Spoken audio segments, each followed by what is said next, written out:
Boche gold and diamonds. Buy now, pay later.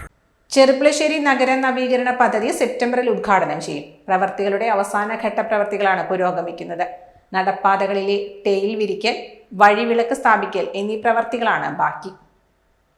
പാതയുടെ ആദ്യഘട്ട BM പ്രവർത്തികൾ പൂർത്തിയാക്കിയതിനു ശേഷം അഴുക്കുചാൽ നിർമ്മാണം, ഹാൻഡ് റെയിൽ സ്ഥാപിക്കൽ എന്നിവയും പൂർത്തിയാക്കി.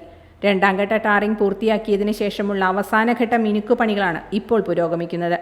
ടാറിംഗ് പ്രവൃത്തികൾക്ക് ശേഷം നടപ്പാതകളിൽ ഇന്റർലോക്ക് വിരിക്കൽ, കോൺക്രീറ്റ് പ്രവൃത്തികൾ, ഹാൻഡ് റെയിൽ സ്ഥാപിക്കൽ എന്നിവയും പൂർത്തിയായി. നടപ്പാതകളിലെ ടൈൽ വിരിക്കൽ, തെരുവ് വിളക്ക് സ്ഥാപിക്കൽ എന്നിവയും പൂർത്തിയാക്കേണ്ടതുണ്ട്. 39 കോടി രൂപയുടെ പ്രവൃത്തികളാണ് പദ്ധതിയുമായി ബന്ധപ്പെട്ട് പുരോഗമിക്കുന്നത്.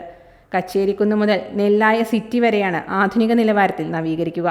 പദ്ധതിയോടൊപ്പം ചെർപ്പുളശ്ശേരി ബസ് സ്റ്റാൻഡ് നവീകരണം, മുണ്ടൂർ തൂത സംസ്ഥാന പാതയുടെ നവീകരണം എന്നിവയും പൂർത്തിയാവുന്നതോടെ ചെർപ്പുളശ്ശേരിയുടെ മുഖച്ഛായ മാറും. Time kids pre school, Mannannur road, Vaniyamkulam. Dot view news. കാഴ്ചകളാണ് ലോകം, കണ്ടു തുടങ്ങുക.